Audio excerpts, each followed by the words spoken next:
¿Por qué todo el mundo habla de estrés, pero muy pocas son las personas que deciden hacerle frente? ¿Qué tipo de estrategias podemos utilizar para mejorar, reducir y sobre todo también sentir menos sensación de estrés? Y por último, ¿cómo afecta el estrés a la productividad de tu equipo? Hola, ¿qué tal? ¿Cómo estás? Soy Miquel Nadal, especialista en neuroproductividad, y hoy vengo a hablarte del estrés, una de las grandes pandemias del siglo XXI.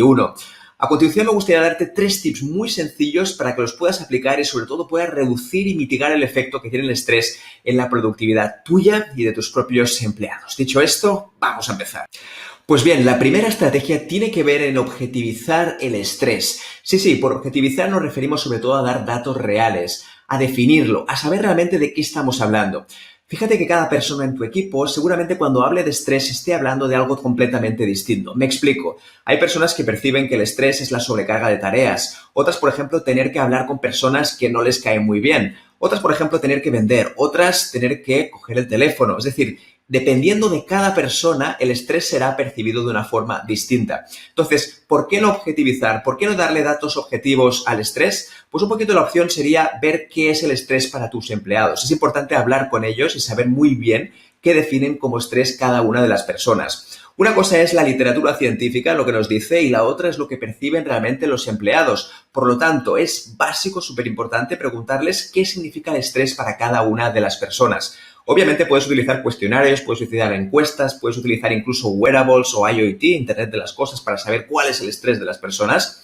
Pero lo más importante es que se lo preguntes y a partir de aquí puedes elaborar una pequeña lista muy sencilla de pequeños ítems de estrés, ¿de acuerdo? Para saber qué significa el estrés en tu empresa. Una vez tienes definido estos puntos, obviamente es mucho más sencillo abordarlo, porque cuando hablamos de estrés en genérico, seguramente será muy complicado tener un plan o tener una estrategia para poder mitigar ese estrés. Por lo tanto, mide bien qué significa ese estrés, pregúntalo y a partir de aquí abórdalo e identifica una serie de ítems, ¿de acuerdo? Que pueden ser, por ejemplo, lo que decíamos antes, sobrecarga laboral, el tema de las relaciones personales, el tema, por ejemplo, de realizar ciertas acciones, ya sean de marketing, de ventas o incluso de producción, o incluso también puede ser el grado de conflictos que tiene una persona. Es que eso me produce muchísimo estrés, pues seguramente también sería un dato objetivable y que será mucho más fácil para medirlo y sobre todo en un futuro también poder identificar y crear un plan para mitigar ese estrés.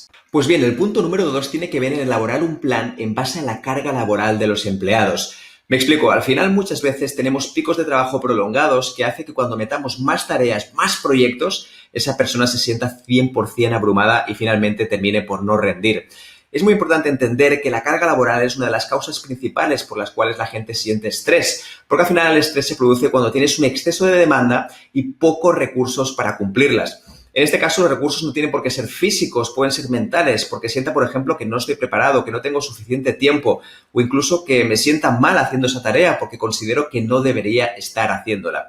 Entonces, una de las recomendaciones que yo te planteo es la siguiente y es que en vez de elaborar, por ejemplo, tareas diarias o tareas semanales, que por supuesto es muy interesante, cuando hagas, por ejemplo, tu diagrama de Gantt, haces tu cronograma para saber cuáles son las tareas que vas a hacer en un mes, en 2 meses o incluso en 3 meses, es importante entender en qué momentos de esos meses tienes, por ejemplo, menos carga laboral. Por lo tanto, cuando hay menos carga laboral, se pueden hacer otro tipo de tareas y, sobre todo, no introducir nuevos proyectos que después pueden desencadenar en mucho más estrés y, por lo tanto, en una bajada de rendimiento. Así que la carga laboral es básica que la podamos gestionar, igual que, por ejemplo, gestionarías cualquier otra de las variables que influyen en el estrés. La carga laboral al final no viene porque sí. Es verdad que puedes tener un pico puntual o picos puntuales de trabajo y al final eso está bien, tiene que ser así. Pero también es importante que tengas en cuenta la carga laboral que ya está prevista para saber que en ese momento no deberíamos añadir ciertos proyectos y que si los añadimos, a lo mejor tendríamos que tener en cuenta si añadimos también más recursos o otras personas también para que puedan formar parte del equipo y sacar ese trabajo. Y bien, el punto número 3 tiene que ver con el tecnoestrés. Y básicamente este estrés es el que nos proporciona y el que nos da la tecnología. Al final, como siempre, la tecnología es neutra. La tecnología simplemente tiene una funcionalidad muy concreta que cada persona puede aplicar o no. El tema del estrés al final es que pasa que muchas empresas intentan meter todo tipo de herramientas para que sus empleados las utilicen.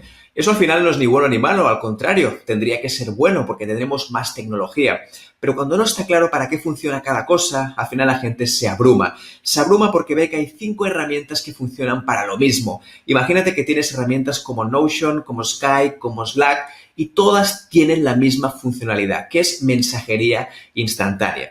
Pues bien, como yo no sé muy bien dónde tengo que utilizar cada una de las cosas, lo que hago es lo voy a enviar por los 3 medios. Lo voy a enviar tanto por Slack, tanto por Notion, tanto por Skype. Y aquí el problema es que al final las personas tendrán que chequear todas las cosas 3 veces. Esto al final es un tipo de tecnoestrés, porque al final es un tecnoestrés percibido, porque claro, yo por ejemplo tengo 3 herramientas distintas y resulta que cada persona tiene que comprobar cada una de estas 3 herramientas qué está pasando por cada una de ellas. Esto al final lo que sucede es que la gente está cansada de la tecnología y muchas veces no se utiliza de la forma correcta y adecuada. Dicho esto, también pueden pasar varias cosas más, como por ejemplo que tengamos nuevas herramientas que no sepamos el uso, pero que las tengamos que utilizar porque son de obligado cumplimiento por parte de la empresa. Es que tenemos que utilizar esta herramienta nueva sí o sí, pero la persona no sabe muy bien ni para qué sirve, ni siquiera sabe cómo utilizarla. Por lo tanto, vigila muy bien qué herramientas introduces y sobre todo explica qué sentido tienen. Lo más importante para una persona es saber qué sentido tienen para ella y para su estilo de trabajo, porque al final puedes tener 50 millones de herramientas, pero si no sabes muy bien para qué sirven, entonces te vas a abrumar y terminarás teniendo ese tecnoestrés que nos hará sobre todo bajar nuestra productividad. Al final el problema del tecnoestrés es que nos gasta muchísima energía y muchísimo tiempo en tareas que tienen que ver con la tecnología, cuando a lo mejor esa persona podría estar haciendo otras cosas mucho más importantes y no tener que batallarse y pelearse con estar 5 minutos con la tecnología. Pues bien, estos son los 3 tips que quería compartir contigo para mitigar el efecto del estrés. Y ahora me gustaría saber un poquito qué piensas tú y sobre todo un poco cómo implementas algunas estrategias para reducir ese estrés que muchos de tus empleados o de las personas que están contigo pueden sentir. Al final el estrés no es una cosa simplemente para decir vamos a reducirlo para que las personas se sientan mejor, sino que hay un tema de salud implicado. Como decíamos al principio de este video, lo más importante es que el estrés puede realmente mejorar la salud de las personas y por lo tanto esto tiene 100% incidencia directa en la productividad de la empresa.